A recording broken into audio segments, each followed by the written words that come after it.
Hey guys, and welcome to another great video. John here, and so what I'm going to do today is I'm going to show you guys how to get games or get maps for Minecraft offline off of several different websites and upload them to your Xbox 360, and then so forth. You can actually push them forward onto the Xbox One. Now, there's no current way of loading a game onto the Xbox One. I'm going to leave this in creative just to show you guys. There's no current way to load games directly onto the Xbox One or the PlayStation 4, for that matter. I don't believe so, at least. Everything has to be gone through the PS3 or the Xbox 360, and then you can transfer those worlds over to the newer gaming consoles. So this is, if you guys are familiar with Stampy's lovely world, this is his doghouse, and you can see here that some of these names are a bit on the older side. Some of them are still fairly new because they haven't gone anywhere yet, but a lot of his dogs have already died. So I'm not going to push that. So this is Squid's house, isn't it? Yeah, that's Squid's room right there. So basically, this is not any of the newest versions. We downloaded this quite a while back. It's nowhere remotely close to being as big as his entire world, and you'll notice that they didn't use the same seed. Whoever replicated this, this isn't an entire replication. I mean, down to some of the very, very minute details of Stampy's lovely world, except for they didn't use the same seed, and you can see that over here in his Funland. Let me see if I can fly over here in his Funland. It is quite big. I mean, there is a ton of stuff here. We obviously didn't recreate all this, the map maker did, but this was done on a hillside in Stampy's actual lovely world. So you can clearly see that this is a replication here and didn't end off onto a straight piece of dirt like this. It's clearly just replicated.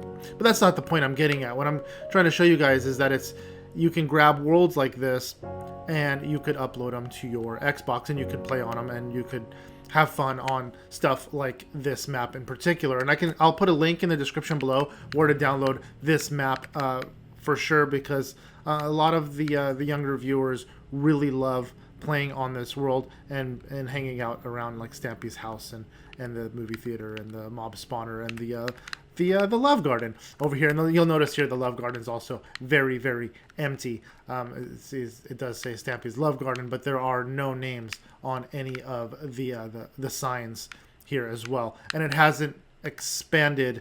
I know he's expanded it a little bit to about these, I think, 3 more blocks further over here because it got so full. Anyhow, oh,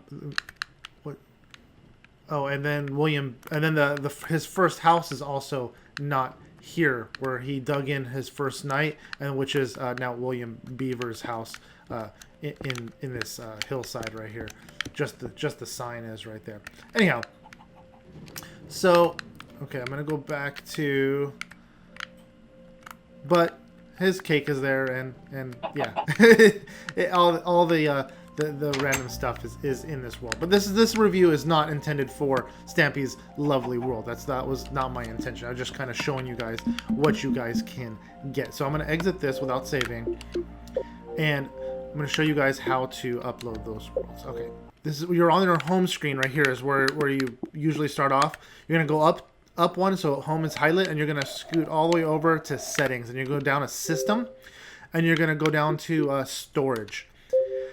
And what you're going to do is you're going to go to your hard drive and you're going to go to profiles. Now this part is a little bit sketchy because some people don't like pulling their profile off of their Xbox. But what's cool about this is you can take your profile literally wherever you want to, and you can run it on a friend's Xbox if you're not aware. I know a lot of people do that anyhow, but just in case you're not aware that you can do that, you can grab your profile. And see, these are all our different profile names that we have on here.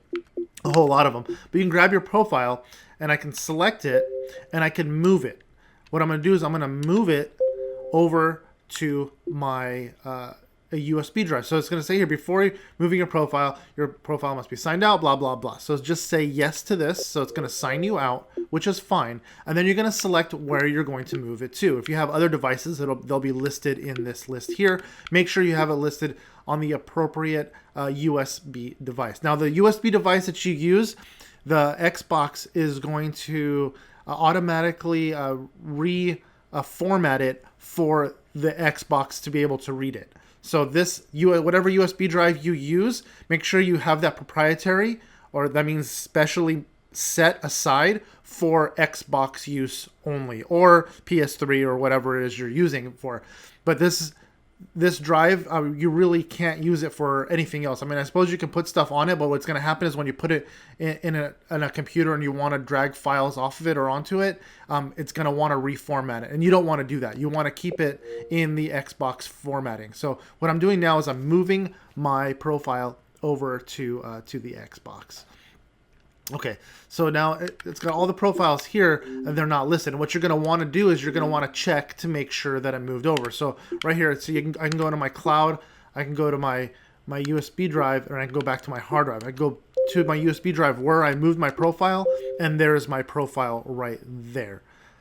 So that's how you're going to move it over. Next, I'm going to show you guys how to grab files and put them onto this drive and attach them to your profile in order for you to be able to play them onto the Xbox.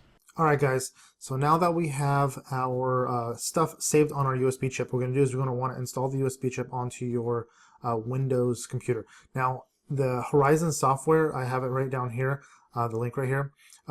It does not work on Mac currently, so you have to use a PC or a friend's PC or whatever it may be. That's the only place you're going to be able to use it, unfortunately. So there are other software packages that you can use with Mac. I'm just unfamiliar with them, and I have heard of people speaking about them. I haven't been able to find those pieces of software. So the first thing you're going to want to do, you want to go to open up your web browser, any web browser you normally use. I use Chrome, and you're going to want to go to wemod.com. It used to be called Horizon, directly Horizon MB. But WeMod, I guess, bought them out or they renamed themselves. I'm not quite sure. Regardless, the new website is a lot easier to use and it's a lot more user-friendly in the sense that you can either create an account directly on there, sign up, and then the two pieces of software they offer, the Infinity, which is in beta right now, that's for PC mods, which is nice to have as well. If you're going to do gaming on PC, you can do your mods directly through Infinity, or Horizon, which is specifically for Xbox 360. Now, it's really simple. You just basically click download, and it downloads the mod into your downloads, the software into your downloads folder, and then you install it like normal. Double click it and run it through. Here I can kind of go through the process. So once it's downloaded, you can go through the effort of installing it. So it's Horizon Setup Program. Daring Development Incorporated is the company that makes it, and you're going to say yes. And it's going to go through the effort of installing the software. Now, I already have the software installed on my computer, so I'm not going to go any further, but you would press next and so on down the line until it's completed. I don't want to damage the setup that I already have installed. I don't want to overwrite it. So I'm going to close this. Are you sure you want to quit installation? Yes. You are going to continue installing it. You are not going to cancel the installation on this, okay? So once that's installed, you're going to see this little icon on your desktop. I also pin it into my toolbar down below, which I don't believe you guys can see this right now, but you're going to run the software. So double click that to turn the software on. Don't forget to have your USB drive that you saved your profile into already plugged into the computer. You can do it afterwards, but it's easier to do it beforehand just in case it needs a driver or whatnot to install before the other software runs.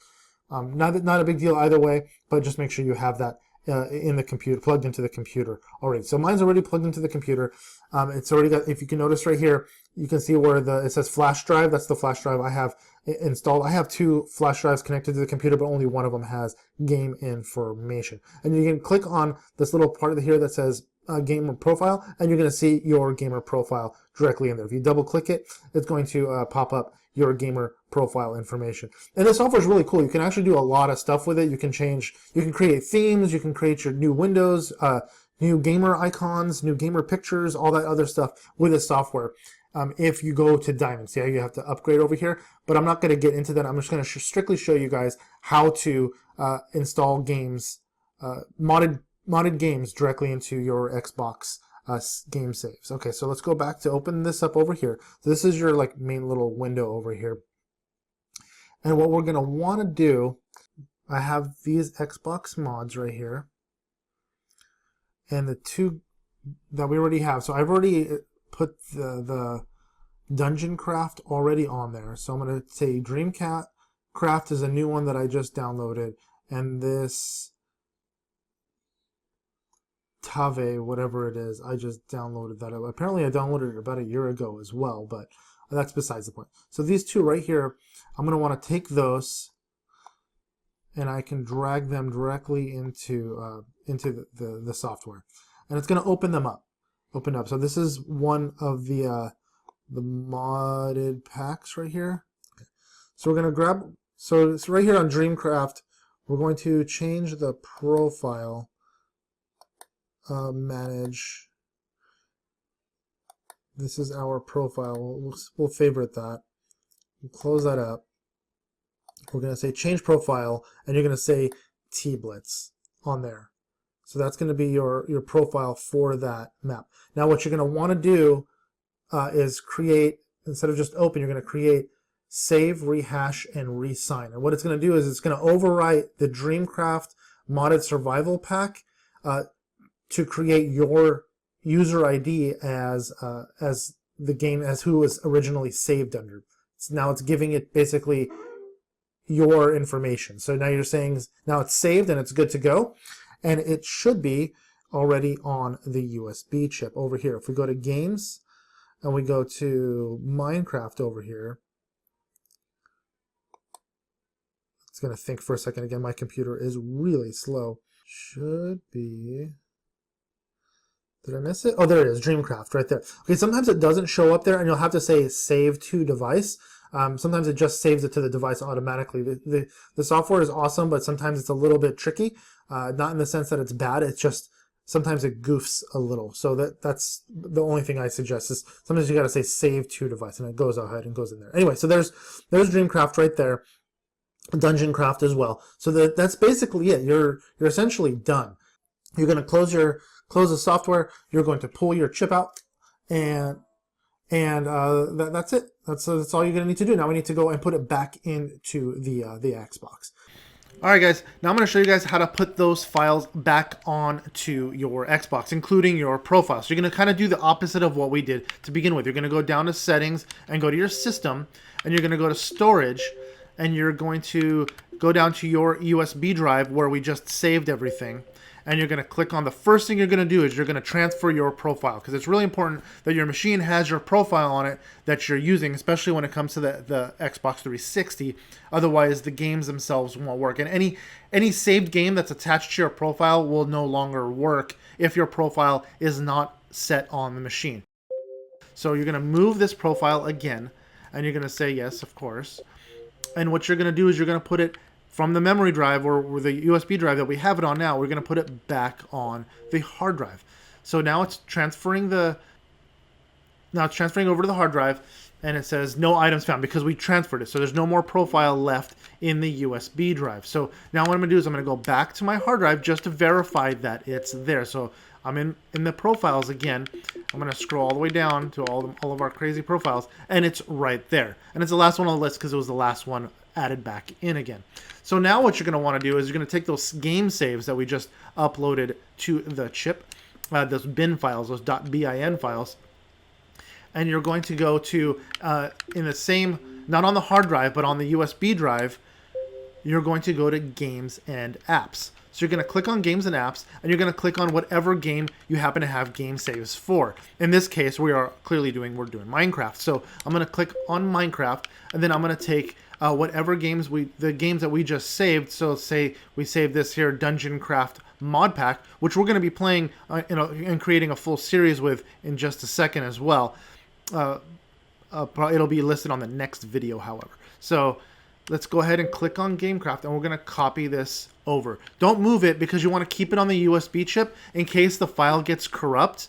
on your hard drive. Sometimes that does happen, and you want to have a good clean copy of it, like I do with my my Epic World. I keep a copy of that just in case something were to happen. It's saved on a USB drive, and that way it's safe and secure, set aside in case the hard drive crashes on the Xbox, which is very, very rare that it'll happen, but there's always a possibility. So I'm going to say move. I'm sorry, I'm going to say copy. So I'm going to copy this over to my hard drive from my USB drive. So I can copy it again back to the memory drive, and it'll just overwrite the existing one. Or I can copy it up to the cloud. But what I'm going to do here is I'm going to copy it back to the hard drive. And it's going to copy the game directly onto the hard drive. Okay, so from here, so once this is done, you can back all the way out. And we could go back to home, and then we're going to... I have my game set to recent, but you can have it... If you have to go to your games section, you can do that. And then we're going to launch Minecraft. Again, we're on Xbox 360. We're going to need to transfer this game to Xbox One in order to play it there. However, you got to make sure on the maps you download that they're compatible with Xbox One, because sometimes the game saves, when you transfer them to Xbox One, it kind of... damages some of the way the game was created to begin with, because some of these games were originally intended for the Xbox 360 and not for the Xbox One. Coding is slightly different, so sometimes you get a little quirkiness in the gameplay, and some of the special modifications that are on the map just don't work. So that's something you got to look out for. If you don't have an Xbox 360, again, you can always use a friend's to do this transfer and then transfer it over to your Xbox One. So I'm going to go to my hard drive where we save the game. Okay, so Dungeon Craft Mod Pack. So I'm going to set it to survival and set it to easy. That's another thing to look out for too, is a lot of the modded packs, if they're set to peaceful, sometimes the special mobs that are set up in the game will fail and you'll never get to see them. I don't know why this is. It's just a quirk in the game, but I have it set to at least easy. I mean, you can go as far as hard, which is not a problem. I'm going to set it to easy because I've never played this before, but I'm not going to set any permissions as well, because I want to keep I do not want host privileges on. I want host privileges off and keep inventory off, because I don't want to mess up the game. Okay, so let's go ahead and once it loads up, we'll get to see this map. And I'll kind of do a little quick review of the map as well. And like I said, we're going to turn this into a series, so I'm not going to go too far into it. And you can already see there is some crazy stuff in this map that we wouldn't normally have in a regular world, like the what do you call it? The air blocks that are actual like blocking blocks. We can't break these. See, you can't break these blocks. And another thing I noticed already off the top is there is an ender crystal up there, which is really cool. And this is cool too. Check this out. We have Take Him. Dakin was here. Okay, Dakin, thank you. His name is Skelly because he's a skeleton horse. How cool is that? I don't have any texture packs on, by the way. It's just the standard texture pack. And he's a skeleton horse. So this is going to be our horse, apparently, when we start playing the game. So let's go over here and just give a quick shout. You can already see some of the towers and whatnot, the structures that are from other mod packs that are from PC that it look like have been imported into this game. That's really cool. So it says, enjoy Dakin Black Rose at YouTube, Dungeon Craft mod pack, new bosses, over 30 mods, 50 dungeons, and lots more. And it says take the chest. So, alright. Let me go ahead and, again, I'm going to exit the game. And I'm going to exit without saving. Okay. So, what you can do here at this point is I can go play game. And I can go to save options. And what I can do is, for the Xbox One users out there, you can upload the save directly for the Xbox. So what it's going to do is it's going to take the file, it's going to transfer it to your cloud, and then from the Xbox One, you're just going to download the game directly from your Xbox One. That's basically it, guys. And if you guys like this video, let me know by smashing the like button down below as hard as you can with your watermelon. And if you guys are at all new to our channel, please click the subscribe button as well. Dude, it's greatly appreciated. And it lets you guys know when we upload our daily video, or videos for that matter. Until next time, guys, see ya!